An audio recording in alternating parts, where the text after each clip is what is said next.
Hello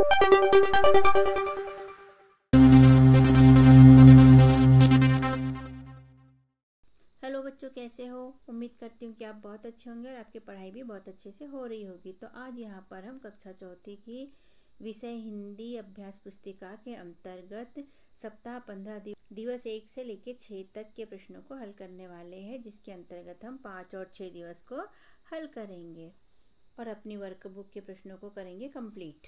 सप्ताह 15 का दिवस 5 पाठ है हमारा 9 नर्मदा की आत्मकथा। मौखिक भाषा विकास के अंतर्गत चित्र यहाँ देखिए और चित्र पर चर्चा करना है। चित्र पर चर्चा पहला है, आपने भीड़ कहाँ कहाँ देखी है, अर्थात भीड़ कब कब होती है। दूसरा, आपने कभी किसी पर्व का आयोजन देखा है, जैसे मकर संक्रांति या कुंभ मेला आदि। तीसरा, कुंभ का मेला किन किन नदियों के किनारे संपन्न होता है। तो ये चर्चा अपने को क्लास के अंदर करना है बच्चों। आप अपने टीचर के साथ चर्चा कर सकते हैं या हमारे साथ कमेंट में चर्चा कर सकते हैं। पठन बोध के अंतर्गत भाषा भारती के पृष्ठ क्रमांक 57 के अंश को पढ़िए। संकेत में आगे बढ़कर से पढ़ना चालू करना है, तो स्वच्छ बनाए रखना है तक पढ़ना है हमें और इसके अनुसार ही प्रश्नों के उत्तर देना पड़ेगा। लिखित भाषा विकास के अंतर्गत निम्नलिखित उदाहरण देखकर अन्य प्रश्न बनाइए। उदाहरण दिया है, नर्मदा अमरकंटक से निकलती है। तो इसको बनाया है इन्होंने, नर्मदा कहाँ से निकलती है, मतलब उत्तर दिए है, प्रश्न बनाना है। तो हमें ये दिया है पहला, मुझ पर सरदार सरोवर बांध बना है। तो हम इसका प्रश्न बनाएगा, किस नदी पर सरदार सरोवर बांध बना है। क्वेश्चनवाचक चिन्ह लगाएंगे यहाँ। दूसरा, मेरे ही तट पर ओमकारेश्वर तीर्थ है। तो हम इसका प्रश्न बनाएंगे, ओमकारेश्वर तीर्थ कहाँ है। यहाँ प्रश्नवाचक चिन्ह लगाएंगे बच्चों। तीसरा है, मैं विपरीत दिशा में बहती हूँ। नर्मदा नदी किस दिशा में बहती है, यहाँ प्रश्नवाचक चिन्ह लगाएंगे।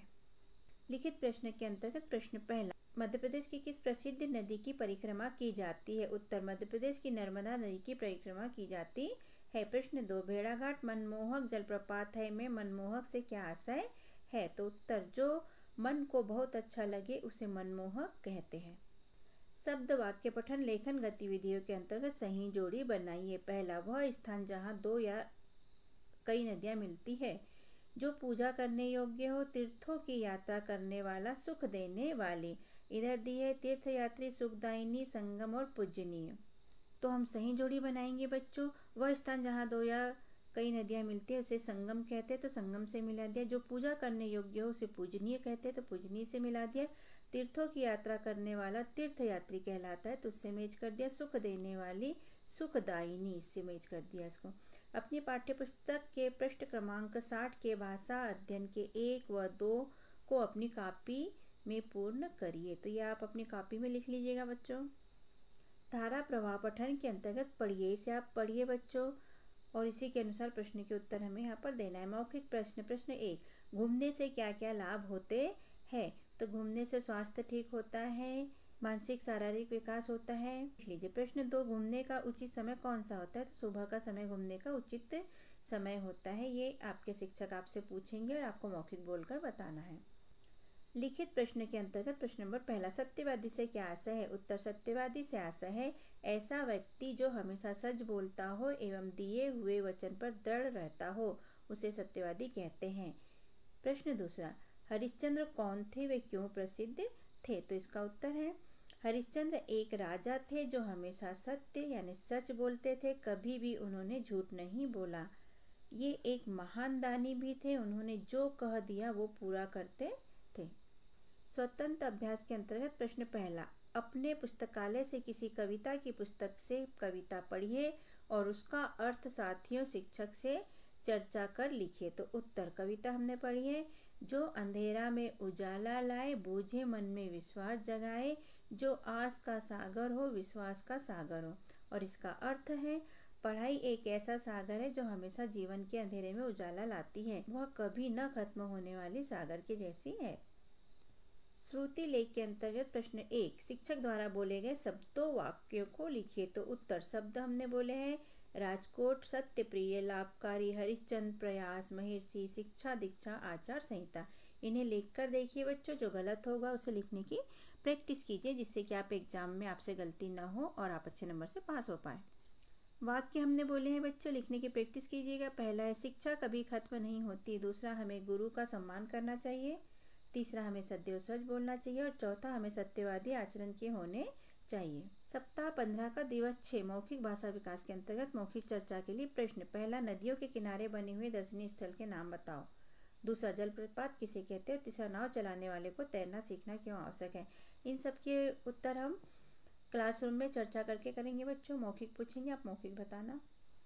यहाँ हम लिखित प्रश्नों को देख लेते हैं। लिखित भाषा विकास के अंतर्गत निम्नलिखित वाक्यों को सही क्रम में लिखें।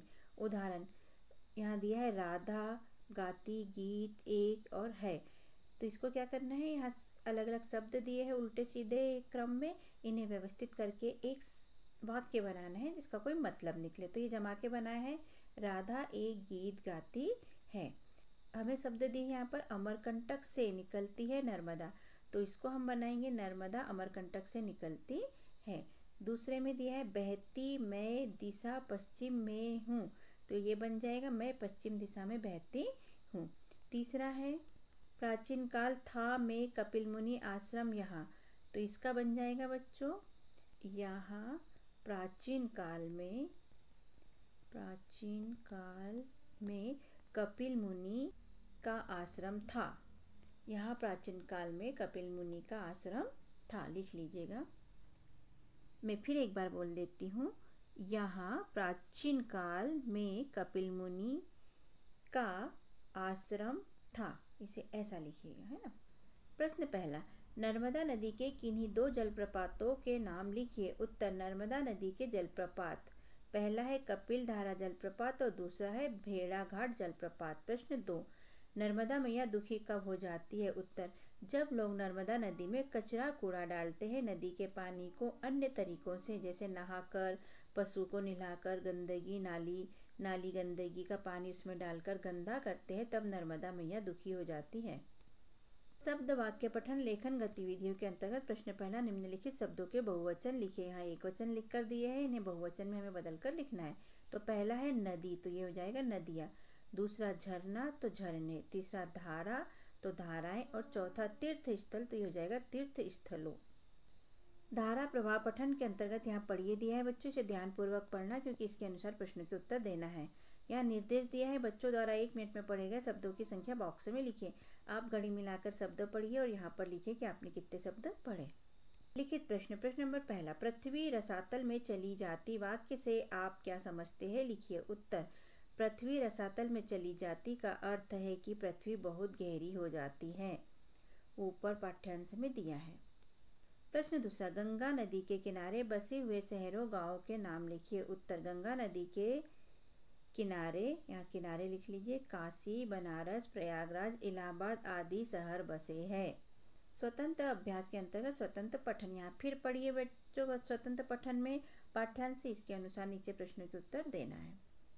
ध्यानपूर्वक पढ़िए क्योंकि प्रश्नों के उत्तर देना है। स्वतंत्र लेखन के अंतर्गत लिखित प्रश्न। प्रश्न नंबर पहले, हमें पानी कहाँ कहाँ से प्राप्त होता है। तो उत्तर, हमें पानी कुआं, नदियाँ, तालाब, नल, ट्यूबवेल, झरने, हैंडपंप आदि से प्राप्त होता है। प्रश्न 2, चिड़िया घोंसले क्यों बनाती है। तो उत्तर में लिखेंगे, चिड़िया घोंसला इसलिए बनाती है क्योंकि वह उसमें अंडे दे पाए और उसकी रक्षा कर पाए, वह अपने परिवार के साथ सुरक्षित रह पाए। श्रुति लेख के अंतर्गत शिक्षक द्वारा बोले गए शब्दों वाक्यों को लिखिए। तो उत्तर शब्द हमने बोले बच्चों, आप लिखो और यदि गलती होती है तो लिखने की प्रैक्टिस करिए ताकि एग्जाम में आपसे गलती न हो। तो शब्द देख लेते हैं, झुंड, पवित्र, पौराणिक, भागीरथी, पूर्वज और पृथ्वी। और वाक्य बोले हमने, गंगा नदी भारत की पवित्र नदी है। दूसरा, गंगा नदी को भागीरथी भी कहते हैं।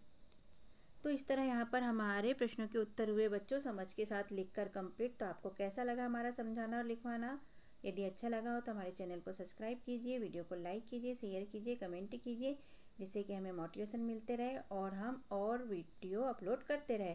वैसे हमने कक्षा चौथी की अंकुर अभ्यास पुस्तिका के सभी सब्जेक्ट को हल करके यहाँ पर अपने चैनल पर अपलोड किए हैं। आप सभी सब्जेक्ट के प्रश्नों को देख सकते हैं और कक्षा 5वीं के 8 ग्रेड अभ्यास पुस्तिका के भी सारे विषय कंप्लीट करके यहाँ पर अपलोड किए हैं। तो आप अपने दोस्तों और भाई बहनों में शेयर कर सकते हैं, इसे देख सकते हैं। ओके बच्चों, धन्यवाद। तो फिर मिलते हैं बच्चों, बाय बाय।